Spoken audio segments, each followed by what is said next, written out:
জন্মাষ্টমী উপলক্ষে আমাৰ নামঘৰত বৰপথাৰ নামঘৰত বৃক্ষৰোপণ কাৰ্যসূচী হাতত লৈছে। এয়া ভকতসকলে সাজু হৈ আছে। এতিয়া বৃক্ষৰোপণ কাৰ্যসূচী আৰম্ভ হ'ব। সুভাষ কাইদেউকে সুধিছোঁ, আজি কাৰ্যসূচীৰ বিষয়ে অলপ কৈ দিয়ক। মানে বৃক্ষৰোপণ কাৰ্যসূচী যে লৈছে ইয়াৰ মহত্বৰ বিষয়ে অলপ কৈ দিয়ক। ভাল কথা। আজি আমাৰ এই পবিত্ৰ আজি এটা দিন, আজি ভাদ মাহ জন্মাষ্টমী। আজি আমাৰ 2 নং বৰপথাৰ নামঘৰত জন্মাষ্টমী আমাৰ দিনৰ ভাগতে পাতিবলৈ ৰাইজে আয়োজন কৰিছে। গতিকে এই আয়োজন কৰাৰ আগতে এটা কাৰ্যসূচী আমাৰ ৰাখিছে যে বৃক্ষৰোপণ। বৃক্ষৰোপণ আমাৰ অলপ পিছতে হ'ব। বৃক্ষৰোপণৰ আগতে আমাৰ দুআষাৰ বক্তব্য ক'বলৈ কৈছে যে আমাৰ জানোৱে আজি আমাৰ পৰিৱেশ প্ৰদূষণৰ ক্ষেত্ৰত শুদ্ধ কৰে।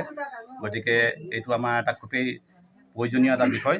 গতিকে এইটো আমাৰ প্ৰায়বিলাক আমাৰ শুভ অনুষ্ঠানতে প্ৰথমতে বৃক্ষ ৰোপণৰে আমাৰ কাৰ্যসূচী আৰম্ভ কৰা হয়। গতিকে আজিও ঠিক তেনেকৈ আমাৰ এই শুভ দিনত, জন্মাষ্টমীৰ দিনত আজি আমাৰ 2 নং বৰপথাৰ গাঁৱত দুটা নাৰিকল পুলি ৰোপণ কৰি আমাৰ বৃক্ষৰোপণ কৰা হ'ব। গতিকে বৰ বেছি নকওঁ, মই ইয়াকে কৈ মই মোৰ বক্তব্য সামৰণি। আপোনালৈ ধন্যবাদ জনাইছোঁ। এইফালে আমাৰ গাঁৱৰ হাতোলা উমা গোহাঁইদেৱ আছে, তেখেতৰ মুখৰ পৰা হৰিনাম এভাগি যদি গাই দিয়ে। কৃষ্ণ শংকৰদেৱে দি গ'ল নামৰ মালা, মাধৱদেৱে দি গ'ল ভকতি ধাৰা। ভকতিৰ বান্ধৈ হৰিৰে নাম, ভকতৰ ভাঙত বহিল হৰি নাম। বৰ সুন্দৰ হৈছে। মোৰ বন্ধু বান্ধৱীসকল, আপোনালোকে কেনেকুৱা পালে কমেণ্ট কৰি জনাব। এইখিনিতে মই আমাৰ জ্যেষ্ঠ হাতোলা, আমাৰ বৰপথাৰ নামঘৰৰ জ্যেষ্ঠ হাতোলা বিশেশ্বৰ চেতিয়াদেৱ, আপুনি 2 এষাৰ ক'ব বুলি আশা ৰাখিছোঁ। হৰিনাম এষাৰ হ'লেও গাই দিয়ক। নামে নদী, নামে সাগৰ, নামে সৰোবৰ,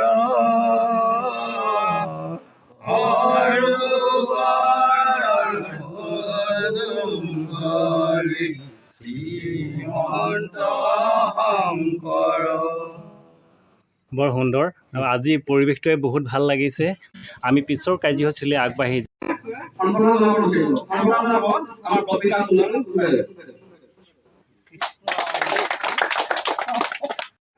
এয়া আমাৰ ৰূপেশ্বৰ গগৈদেৱ। এখেতে আমাৰ নামঘৰৰ কাৰণে নাৰিকল পুলি 2টা প্ৰদান কৰিছে আৰু তেখেতৰ পৰা মনৰ ভাষ্য ল'ব বিচাৰিছোঁ।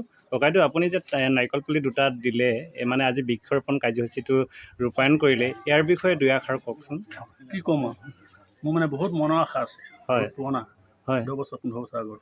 হয়, মনত যে এই গাঁওখনত মানে এটা মানে গছপুলি বা 2টা এটা ৰুই মানে খুব সুন্দৰভাৱে হেৰি কৰিবলৈ বিচাৰিছোঁ। হয়, হয়, সেইটোৱে মোৰ আশা।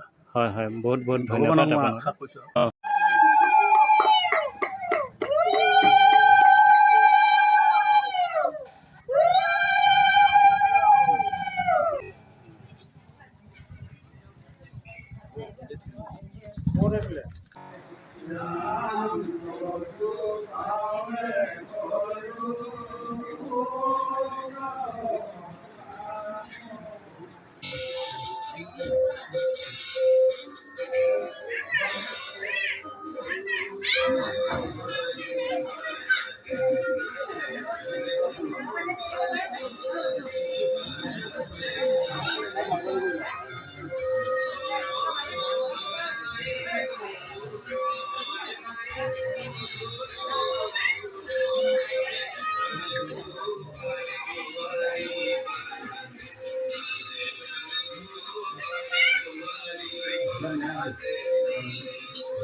ভাগৱতৰ দশম অধ্যায় আমাৰ মহাভাগৱত দশম অধ্যায়টো যদি আপোনালোকে পাঠ কৰে কথাখিনি ক'বলগীয়া নহয়। দশম অধ্যায় বৰ সুন্দৰকৈ লিখা আছে, আমি জানিবলগীয়া কথা। ভাগৱতৰ আজি বাৰু আমি কীৰ্তন কৰিছোঁ শিশু লীলা, ইয়াৰ কথাখিনি তাৰ পৰাই অনা হৈছে। কৃষ্ণ মৰ্ত্যলৈ আহিলে, যাৰ ৰূপ নাছিলে, যাৰ আকাৰ নাই, সেইজনে মানুহৰ ৰূপ লৈ আহিলে। কিয় আহিলে এতিয়া ভাগৱতৰ কথা সেইটো। গতিকে প্ৰভুসকল মই প্ৰথমে অনুমতি লৈছো, ভাগৱতৰ পৰাই তুলি আনি ক'ব লগা হৈছে। ভাগৱত বুলি ক'লে আপোনালোকে কি জানে? পৰীক্ষিতে ভাদ মাহত 7 দিন 7 ৰাতি শ্ৰৱণ কৰিছিলে, শুনিছিলে। ভাগৱত মহাভাৰতৰ কথা, ভাগৱত পাণ্ডৱৰ নাতি পৰীক্ষিত। সেই পৰীক্ষিতৰ জীৱনীটোৰ কথা ক'ব বিচৰা নাই, তেওঁ যাৰ ভাবিলে স্বীকাৰ কৰিবলৈ গ'ল, পানী খাবলৈ মন গ'ল, ধ্যানত থকা এজন ঋষিৰ কান্ধত মৰাপাত দিলে। খুব আদৰ্শ আছে দেই, তত্ত্ব আছে। আৰু পিছত পুতেকে দেখিলে যিজন ৰজাই আমাৰ পিতাই কান্ধত মৰাপাতটো দিলে, তেওঁ 7 দিনতে সাপে খুটি মাৰি পেলাব। সেইটো যেতিয়া পৰীক্ষিতে গম পালে, পৰীক্ষিতে কিন্তু দুখ নকৰিলে। তত্ত্ববোৰ নহ'ব এতিয়া পাতিব। তেওঁ কি কৰিলে? ভকত মাতি আনিলে। ভকত মানে ঋষিমুনিসকল। 7 দিন 7 ৰাতি তেওঁ শুনিলে। পাঠ কৰিব লাগিব নহয়। পাঠক গ'ল, বক্তা গ'ল। সেই বক্তাজনে হ'ল তলবীয়া হয় এতিয়া কৃষ্ণৰ কথা লৈ আহিছো। সেই কথাখিনি কৈ থাকোতেই মোকে পৰীক্ষিতক ক'লে, শুনাচোন পৰীক্ষিত, এতিয়া আমি কৃষ্ণক এৰি আহিছিলে আমি গম পাম।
বন্ধু বান্ধৱীসকল, ভিডিঅ'টো আজিলৈ ইমানতে সামৰি থ'ব বিচাৰিছোঁ। আপোনালোকক কীৰ্তন পাঠ, ব্যাখ্যা আৰু এটি কৃষ্ণ নৃত্যৰ লগতে অলপ হৰিনাম দেখুৱাবলৈ চেষ্টা কৰিলোঁ। কিঞ্চিত দেখুৱালোঁ। কেনেকুৱা পালে কমেণ্ট কৰি জনাব।